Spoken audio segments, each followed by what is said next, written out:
A very good morning to all of you, my dear students. May peace, mercy, and blessings of Almighty Allah be on all of you. Now, we were discussing the chapter, the Forest Society and Colonialism of Grade 9 History. And this chapter is directly linked with the chapter Nationalism in India. Na? You will get a lot of details about more, na? Why there was the spread of nationalism in India because of these factors also. That's why I've selected this chapter to continue over here. And let's see what is the image showing here. Tongia cultivation in figure number 15, it is shown that some people are doing something over there. Let us see. Tongia cultivation was a system in which the local farmers. So this type of cultivation is known as Tongia cultivation.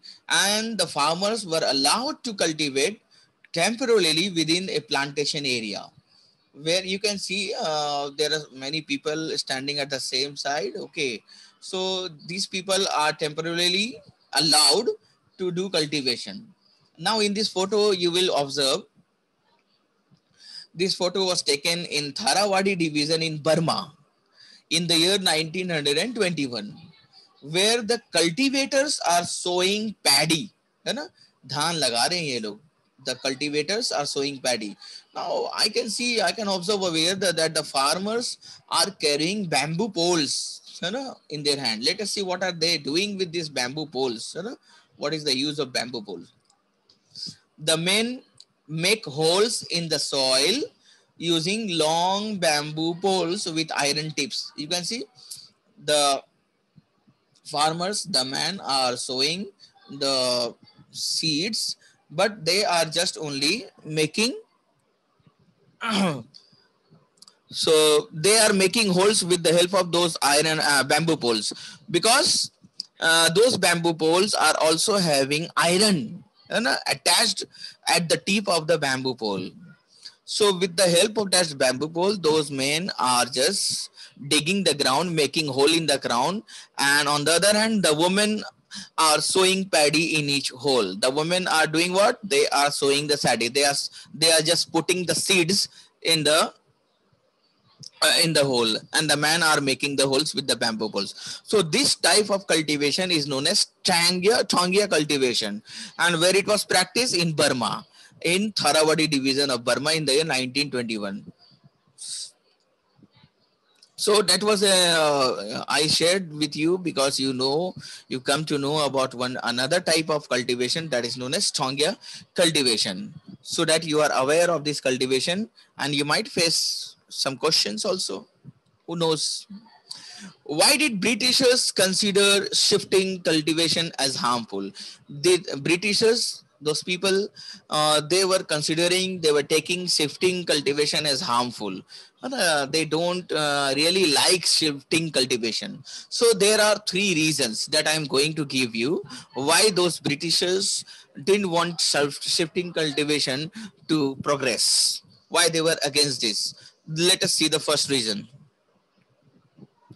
The Britishers realized that it was hard to grow trees for timber where shifting cultivation has been performed. So they realized that because in shifting cultivation, what happens? The farmers, they grow their crops and they harvest the crops. After harvesting, what they used to do? They used to burn that field. And then they'll go towards another field to do again the same thing. So the Britishers realized that it is really very hard to grow trees which can provide them hardwood, and it is quite hard to grow trees in such places where shifting cultivation has been performed.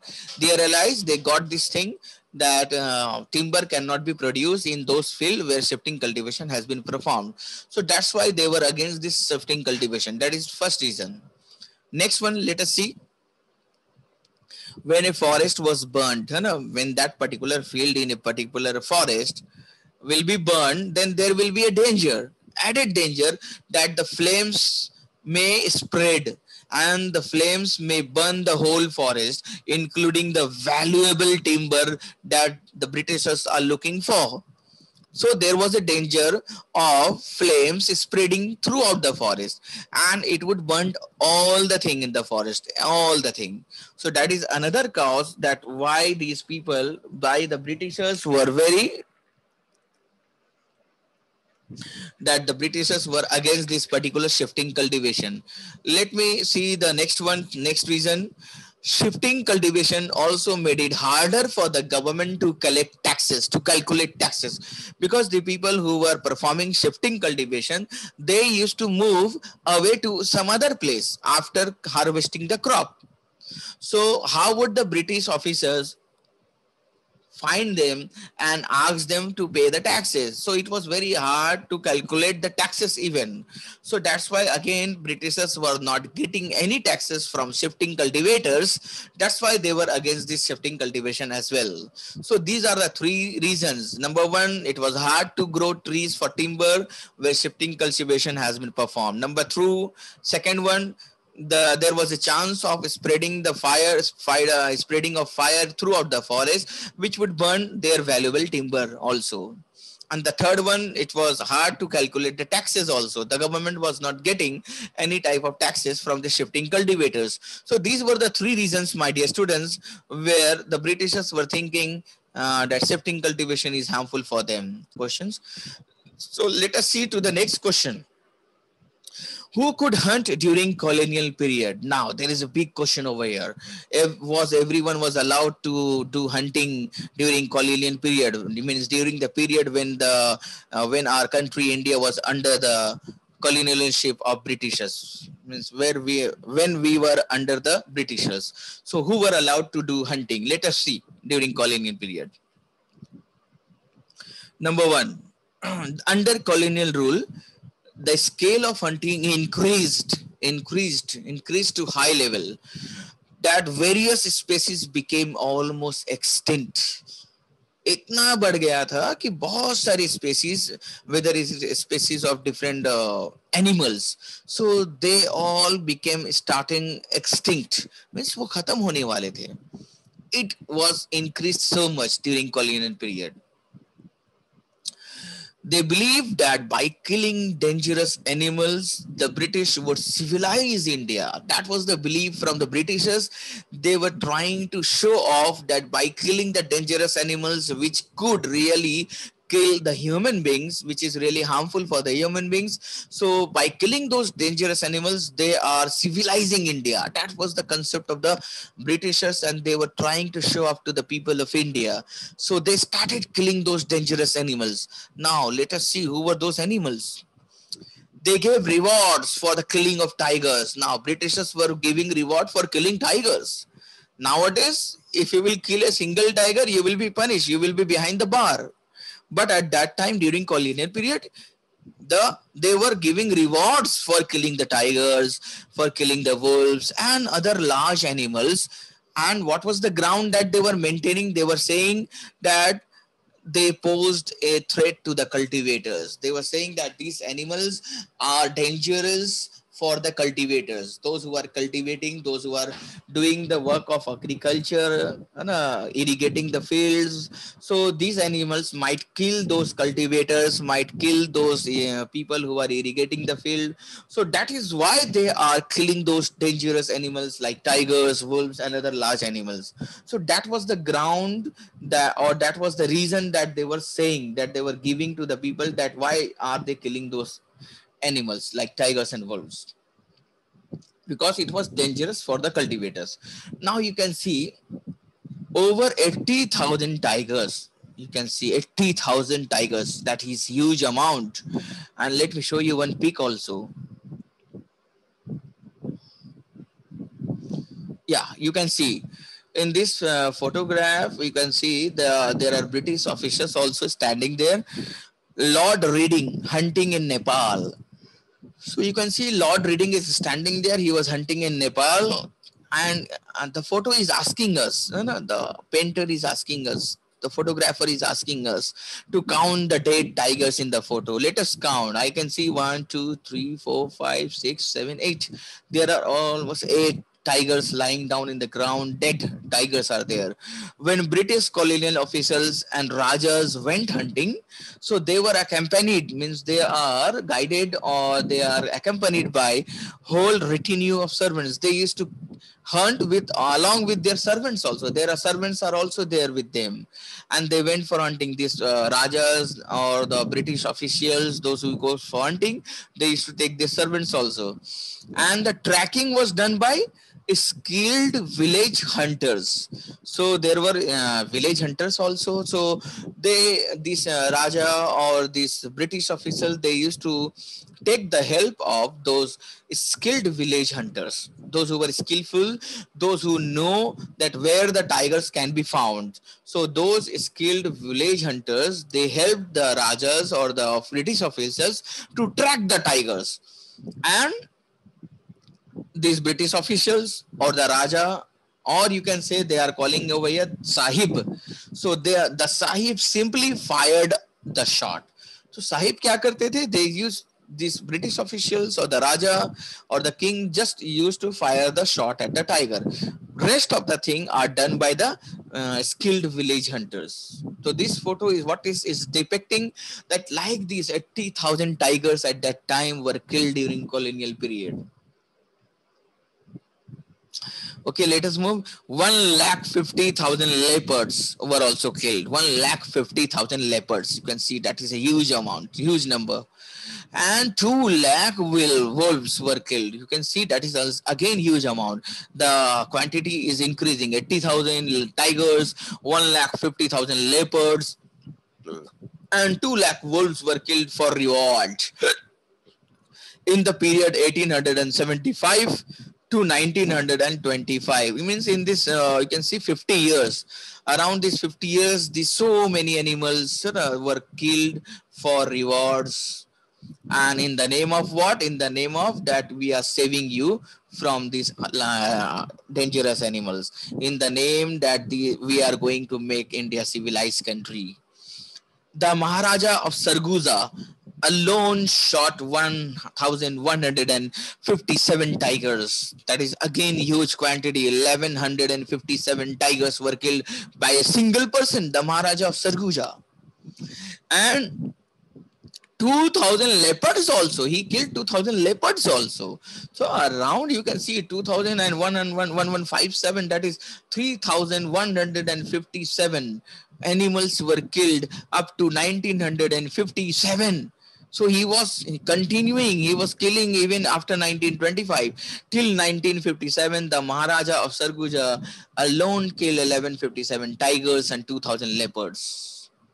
What for what? For getting the reward from the Britishers.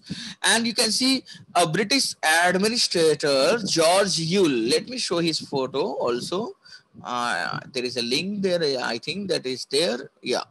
He is the man George Yule. So he was one of the British administrator. He alone killed 400 tigers. You can see that is again huge quantity. But nowadays, if you will kill a single tiger, you will be punished by the government. So that was the reason you can see over here that it makes such a situation where various species became almost extinct at that time. Rebellions in the forest. Now, as we have seen that they have implemented the Forest Act of 1878. Actually, 1865 there was one more act, the first act, but in 1878 they have modified that particular Forest Act. According to that particular modification, amendment in the act, the villagers were not allowed to enter into the reserve forest. So as well as they were also not allowed to enter in the protected forest. They will have to take permission. So that's why there were rebellions, there were protests, there were revolt for this particular Forest Act, against that particular Forest Act, rebellions in the forest. Let us see where it has started, that rebellion, that revolt, where it has started. So revolt started in the year 1910 in the kingdom of Bastar in 1910. So you will think where this kingdom of Bastar, let us see. Bastar is located in the southernmost part of Chhattisgarh. Nowadays, this particular Bastar is in Chhattisgarh in the southernmost part. And it borders, means this Bastar has been bordering by Andhra Pradesh, Odisha, and Maharashtra in the three sides. But let me tell you, Bastar is not a village. It is a group of village. You can say it is a region. Bastar is a region, or but not a village. Many villages fall under this Bastar. It is now one of the districts of Chhattisgarh. Now, currently, Bastar is one of the district of Chhattisgarh.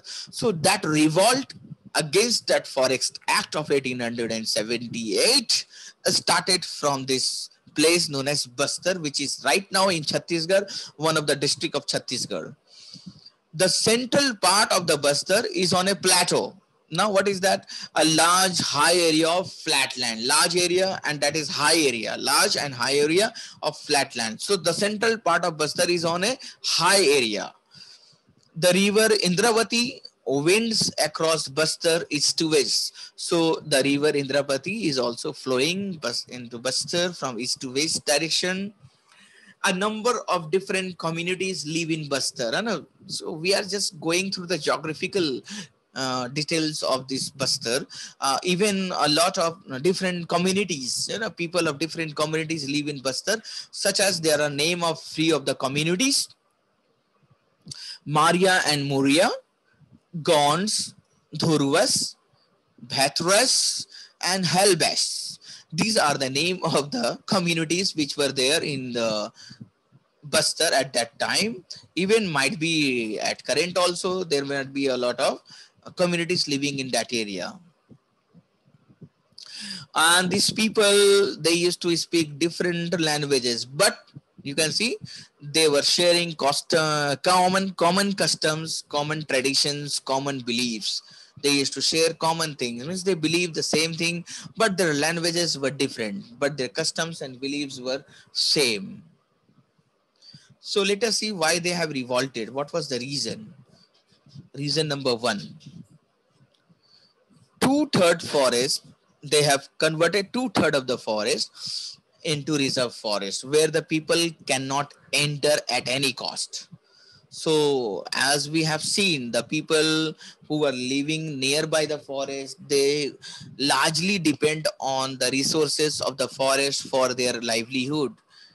Many of them were cutting the trees, selling them in the market, and many of them were collecting the fruits, collecting the flowers, and many of them were just working in the forest, so that they were earning their family livelihood, and they were maintaining their families. But due to that Forest Act amendment, two-thirds of the forest were converted into reserve forest, and they were not allowed. So this is the first reason for the revolt.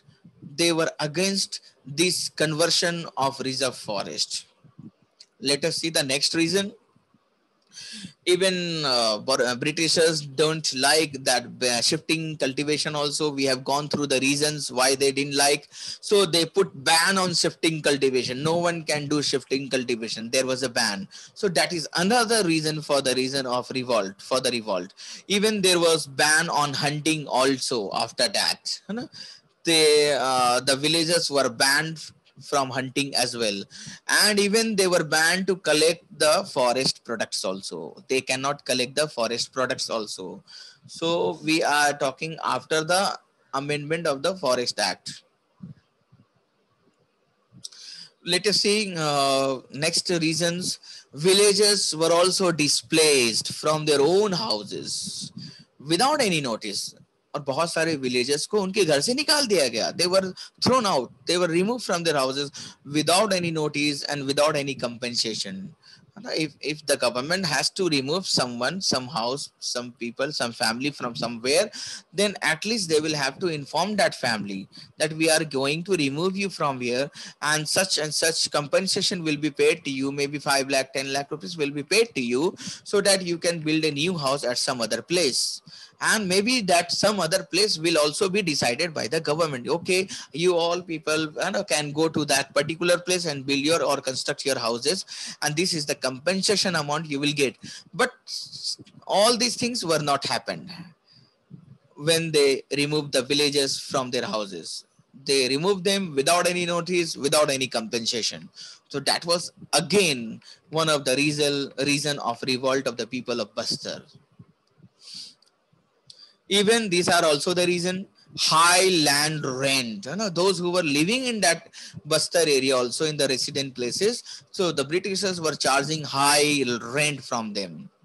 Even the British officers, the officials who were there guarding there, who were there in that particular area, Bastar, they used to demand free food from the villagers. Even they used to demand free goods as well as services by those colonial officers. Those colonial officers, the British officers, who were demanding free food, free goods and free services. यानी free में आके उनके घर में काम करना है, free में उनको सामान देना है, even you will have to give free food to them also. So that was also the reason of the revolt. So those who were the people, those who were suffering from them, they all got together, the people of Bastar, and they revolted against them. So let us see what they have done in the revolt, how they have revolted. Let us see. Rebellions in the forest, that is continued our topic, and we will deal with another question. Let us see what happened in the revolt, what they have done, how they have revolted. People began to discuss all these issues in their village councils, in their village meetings, in bazaars, in markets, and even at festivals also. Wherever they are collecting, wherever they were meeting each other, they were discussing all these issues. The issues of the reserve forest, ban on shifting, ban on cultivation, shifting cultivation, ban on hunting, even ban to collect forest products from the forest. So these issues were just discussing. We started being discussed in all the places wherever the people were meeting each other. What is next? The initiative was taken by the Dhruvas of the Kangar forest in Chhattisgarh, where this reservation means the forest was reserved for the first time, that this area will be reserved for the Britishers. Reserve forest was done in that particular area, Dhurvas of the Kangar forest in Chhattisgarh. That was done at that place only first. So the people of that place, they have taken the initiative of revolting against the Britishers. That was the first, you can say, revolt from the people of the Dhurvas of the Kangar forest in Chhattisgarh. Now, what they have done in 1910, mango branch. Let me show you the mango branch. You can see this one. So people started collecting or cutting this mango branch secretly, because they were not allowed to go into the forest. So secretly they were going by hiding, and they were collecting this mango branch. Even they were collecting lump of earth, you can say, mitti, dhela, और जो भी चीज उनको मिल रहा था हाथ में, they were collecting it. Even chilies they were collecting or storing the chilies, mirch, and even they were arranging arrows, bow and arrows, to fight with the Britishers, and they began circulating between villages, and that was the sign that they are going to revolt in some days, in few days. So these were the first step. They were collecting those chilies, arranging chilies, even bows and arrows, lump of earth, mango branch, started circulating between villages, one village to another village. These were actually messages inviting villagers to rebel against the Britishers. So by circulating all these things, these were taken as the message to the villagers to start revolt against the Britishers. Every village contributed something. Maybe they are contributing with the mango branch, someone contributing chilies, someone contributing with bows and arrows, someone contributing with the lump of earth, someone contributing with the money. So every village contributed something in the rebellion expenses. What were the expenses? They were contributing. All the villages were contributing. Now they started revolting. What they have done? They started looting the bazaars, the house of the colonial officers and traders, schools, police stations were burnt and robbed. That was the step. That was the revolt against the Britishers. They started attacking the British officials also. They have looted the bazaars. They have looted the house and offices of colonial officials and traders also, businessmen also. Means those who were connected with the Britishers, all their houses, all their godowns, all their offices were burnt and robbed. And whatever the collection these people they have got, they redistributed the coins that they have collected, that they have got from the godowns of the British officers or the traders, British traders. So these were the steps taken by the villagers of Durvas of the Kangar forest, Bastar. Even you can see colonial officials were also attacked during this revolt. So that was the action time from the villagers, from the people who were living in that area. That was the action time from the people who were living. Now we will see to the action time by the Britishers also. They will also not keep quiet now because of this happened. So let us see what they have done. Reaction by the Britishers. The Britishers sent troops, means soldiers, to stop the revolt. To stop the revolt, the Adivasis leaders, they tried to negotiate, but British surrounded their camps and fired upon them. Means they killed all those people who were revolting, those who were against the Britishers. The Adivasis leaders, they tried to negotiate, but they haven't listened to anyone. They surrounded their camps and they fired on them. Means they killed them. The troops marched to the villages. Soldiers marched through the villages. Or we started whipping them. You can say whipping means what? You can say like this. Started punishing the villagers like this, whipping them. And even they started punishing them. Again, you can see another type of whipping you can see over here. This is also known as whipping. So the villagers started whipping them who had taken part in the rebellion. It took 3 months to the Britishers from February to May 1910 for the Britishers to again regain control over the villages. It took 3 months for the for the British troops also to control everything. So that is all in this class, my dear students. You can see the reaction of the Britishers, the reaction from the people of the villages also, and we have discussed a lot of things. So that is all in this class, my dear students. Hope we will again meet in the next class. That's all. Stay at home and stay safe, my dear students. Bye bye. Take care.